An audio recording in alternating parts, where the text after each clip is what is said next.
question is in regard to a metal Pancake fan box that is 6 cubic inches and the relevant National Electrical Code, or NEC, sections including 370.16, which states that boxes and conduit bodies must be of sufficient size to provide free space for all enclosed conductors, and 410.10, which states that canopies and outlet boxes taken together must provide adequate space so that fixture conductors and their connecting devices can be properly installed. The first question is if this means that box fill does not need to be calculated for a light with a large canopy, or is the Pancake only good for 3 number 14 wires? The second question is whether a paddle fan is considered a light fixture for the purposes of Article 410 if it does not have a light kit. Addressing the first question, box fill does not need to be calculated for a light with a large canopy if a Pancake fan box is used. The canopy provides additional space for the fixture conductors and their connecting devices. This is because the NEC recognizes that a light fixture canopy can contribute to the overall space available for conductors and splices. However, it is important to ensure that the canopy is properly installed and securely attached to the outlet box to maintain the integrity of the electrical connection. It is important to still calculate box fill, but canopies do take some of the burden away. Now, addressing the second question, a paddle fan is considered a light fixture for the purposes of Article 410, even if it does not have a light kit. This is because the definition of a lighting fixture in Article 100 includes devices that are designed to provide illumination, even if they do not have a light source. In the context of the NEC, a paddle fan is considered a suspended ceiling fan, which is addressed under Article 410, Part 6, which covers suspended ceiling fans. This part provides specific requirements for the installation of suspended ceiling fans, including but not limited to the support structure, wiring methods, and grounding. Now let's go into more depth in the box fill calculations. Article 314.16 provides guidelines for calculating the number of conductors permitted in outlet, device, and junction boxes. The purpose of these rules is to prevent overcrowding of conductors, which can lead to overheating and potential fire hazards. The box fill calculation takes into account the volume of the box and the number and size of the conductors, devices, and fittings installed in the box. The general rule is that the total volume of the conductors, devices, and fittings in the box cannot exceed the volume of the box as marked. There are several factors that affect box fill calculation. Firstly, conductor size. The size of the conductors is a primary factor in determining box fill. Larger conductors take up more space than smaller conductors. The NEC provides tables that list the volume occupied by conductors of different sizes. Secondly, conductor count. The number of conductors in the box also affects the box fill calculation. Each conductor counts towards the total volume occupied in the box. Thirdly, device fill. Devices such as switches, receptacles, and equipment grounding conductors also count towards the box fill calculation. The NEC provides specific rules for determining the volume occupied by these devices. Fourthly, fittings and splices. Fittings such as connectors and clamps, as well as splices, also take up space in the box and must be included in the box fill calculation. It is important to use the correct volume allowance for each conductor, device, and fitting to ensure that the box is not overfilled. Overfilled boxes can lead to overheating, insulation damage, and potential fire hazards.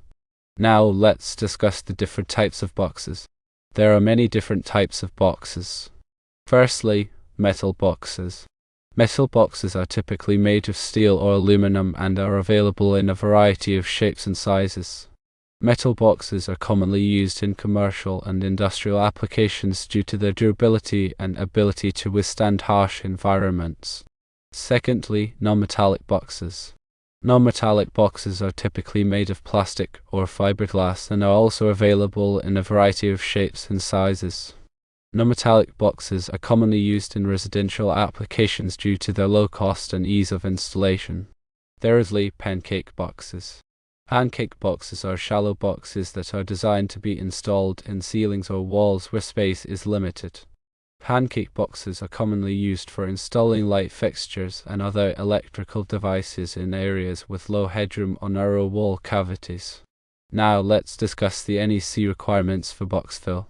The NEC provides specific requirements for box fill in Article 314.16. These requirements are designed to ensure that outlet, device, and junction boxes are not overfilled with conductors, devices, and fittings. The NEC requires that the volume of the box be marked on the box itself. This marking indicates the maximum volume of conductors, devices, and fittings that can be installed in the box. The NEC also provides tables that list the volume occupied by conductors of different sizes. These tables are used to calculate the total volume of conductors in the box. The NEC requires that each conductor in the box be counted towards the total volume.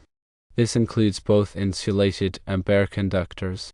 The NEC provides specific rules for calculating the volume occupied by devices such as switches, receptacles, and equipment grounding conductors. These rules take into account the size and type of the device.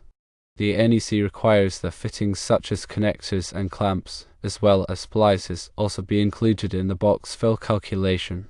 These fittings and splices take up space in the box and must be accounted for. Now let's consider canopies and their impact on box fill. As mentioned earlier, canopies can contribute to the overall space available for conductors and splices. The NEC recognizes this and allows for some flexibility in box fill calculations when canopies are used. However, it is important to note that the canopy must be properly installed and securely attached to the outlet box to maintain the integrity of the electrical connection.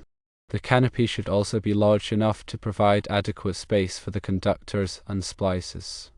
In some cases, the canopy may be large enough to eliminate the need for a box fill calculation altogether. However, it is always best to err on the side of caution and perform a box fill calculation to ensure that the box is not overfilled. Now let's delve into suspended ceiling fans. The NEC provides specific requirements for the installation of suspended ceiling fans in Article 410, Part 6. These requirements cover a wide range of topics, including the support structure, wiring methods, and grounding.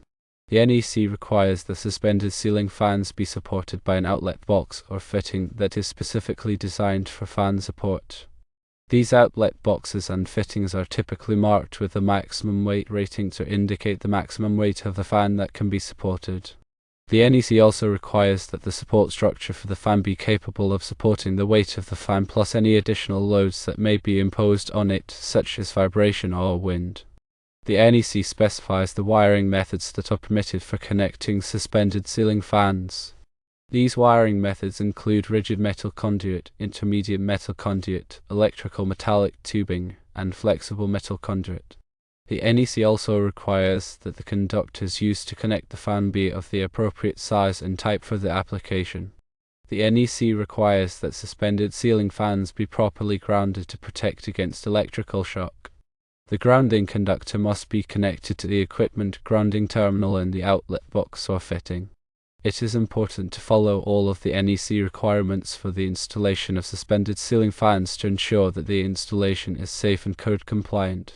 Now let's talk about lighting fixtures and their definitions. The NEC defines a lighting fixture as a complete lighting unit consisting of a lamp or lamps together with the parts designed to distribute the light, to position and protect the lamps, and to connect the lamps to the power supply. This definition is broad enough to include a wide variety of lighting fixtures, including incandescent, fluorescent, and light-emitting diode, or LED, fixtures. The NEC also recognizes that a lighting fixture may or may not have a light source. For example, a track lighting system may be considered a lighting fixture even if it does not have any lamps installed. This is because the track lighting system is designed to distribute light and to connect lamps to the power supply. The definition of a lighting fixture is important because it determines which NEC requirements apply to the installation of the fixture. For example, the NEC provides specific requirements for the installation of lighting fixtures in hazardous locations. These requirements are designed to prevent explosions and other hazards that can occur when lighting fixtures are installed in these locations. Now let's talk more about the specific NEC articles. Article 370 covers outlet device, pull, and junction boxes, conduit bodies, fittings, and handhole enclosures. It provides requirements for the selection, installation, and use of these items. Article 370.16 specifically addresses the number of conductors permitted in outlet, device, and junction boxes. This section provides tables that list the maximum number of conductors of different sizes that are permitted in boxes of various sizes. Article 410 covers lighting fixtures, lamp holders, lamps, and receptacles. It provides requirements for the selection, installation, and use of these items.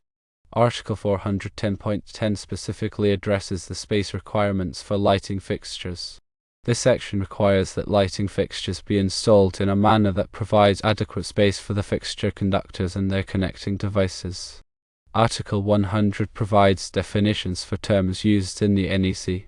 It is important to understand these definitions in order to properly apply the NEC requirements. Understanding these NEC articles and their requirements is crucial for electrical work. Now, let's review some general wiring practices. Before beginning any electrical work, it is important to de-energize the circuit breaker or fuse box. This will prevent electrical shock. Always use the proper tools for the job. Using the wrong tools can damage the electrical equipment and can also be dangerous. Follow all of the NEC requirements for wiring and installation. The NEC is a comprehensive set of rules that are designed to ensure the safe installation of electrical equipment. Use the proper size and type of wire for the application. The size and type of wire are determined by the ampacity of the circuit and the environmental conditions. Make sure that all connections are tight and secure. Loose connections can cause overheating and can also be a fire hazard. Properly ground all electrical equipment. Grounding provides a path for fault current to flow back to the source, which will trip the circuit breaker or fuse and prevent electrical shock. Label all circuits and equipment. Labeling makes it easier to identify circuits and equipment in the future. Inspect all electrical work after it is completed. This will help to identify any problems that may have been overlooked. By following these general wiring practices, one can ensure that the electrical installation is safe and code compliant. In conclusion, box fill calculations are important for ensuring the safe and proper installation of electrical wiring. Canopies can provide additional space for conductors and splices, but it is still important to perform a box fill calculation to ensure that the box is not overfilled. Paddle fans are considered lighting fixtures for the purposes of Article 410, even if they do not have light kits. Always follow the NEC requirements for wiring and installation to ensure that the electrical installation is safe and code compliant.